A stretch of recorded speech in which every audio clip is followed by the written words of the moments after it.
Chapter 13 exercise 13.4 question number 4 करेंगे आज हम। क्वेश्चन नंबर 4 है the radius of spherical balloon.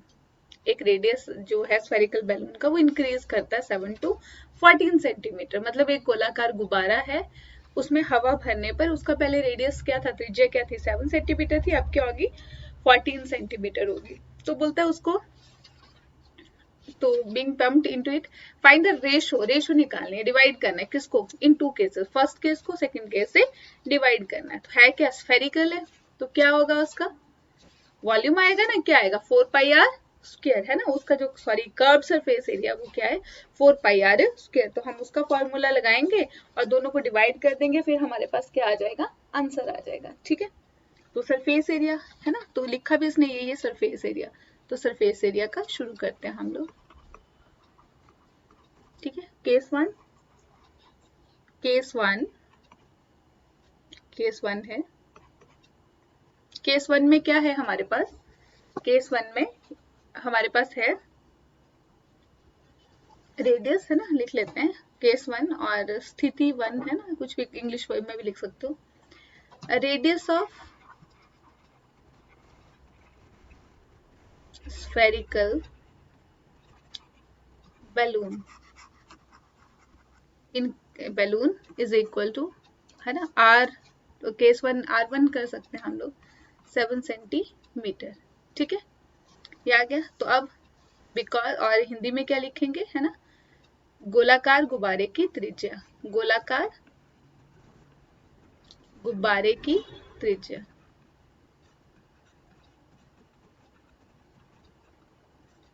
R1 बराबर है 7 सेंटीमीटर।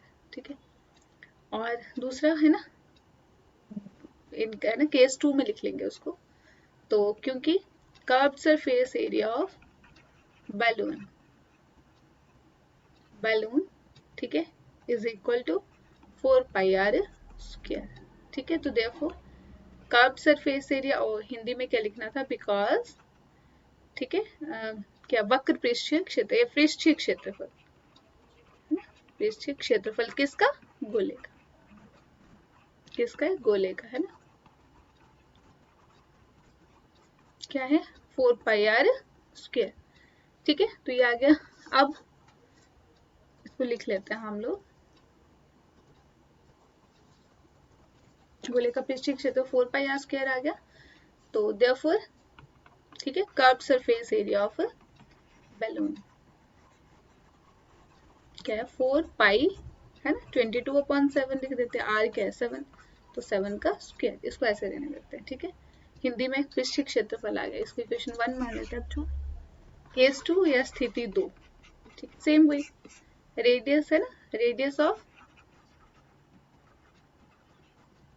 बैलून कितना है, R2 मान लेते हैं उसको, कितना है 14 सेंटीमीटर।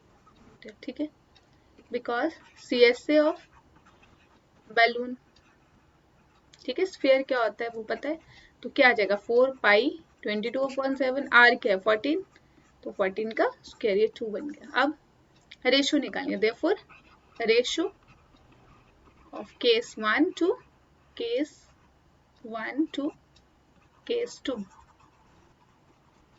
ठीक है, इज इक्वल टू क्या आएगा, इजी है ना क्वेश्चन, बहुत इजी है ना। तो केस 1 टू केस 2 तो क्या आ जाएगा, सरफेस एरिया CSA लिख दो या कर्व सरफेस एरिया, एक ही बात होती है स्फीयर की, CSA ऑफ ठीक है केस 1 और CSA ऑफ केस 2 केस 2। ठीक है, CSA ऑफ केस 1 क्या है 4 पाई, पाई रहने दो, आर क्या है 7 का स्क्वायर है, और डिवाइडेड बाय 4 पाई 14 का स्क्वायर, 4 पाई से 4 से पाई, पाई से पाई गया, तो क्या है 7 का स्क्वायर, 7 इंटू 7, 14 का स्क्वायर 14 इंटू 14, तो 7 टू जा 14, 7 टू जा 14, तो क्या आया 1/4। तो अगर यहाँ पे हिंदी में होता तो हिंदी में क्या लिखना था हमने है ना, अनुपात है ना, पहली स्थिति का दूसरी स्थिति के साथ अनुपात, पहली स्थिति का दूसरी स्थिति के साथ अनुपात का, दूसरी स्थिति के साथ अनुपात। ठीक है, बराबर क्या होगा, वही पृष्ठीय क्षेत्रफल पहली स्थिति में, ठीक है, पहली स्थिति और दूसरी स्थिति, ठीक है, क्या पृष्ठीय क्षेत्रफल, तो 1:4, तो हमारा आंसर क्या आया 1:4। सिर्फ हमने दोनों केसेस में CSA निकाला और उनको आपस में डिवाइड कर दिया क्योंकि हमें अनुपात निकालने को बोला था, तो ये हमारा रेशो आया 1:4। तो इस तरह से ये क्वेश्चन कंप्लीट होता है। ओके।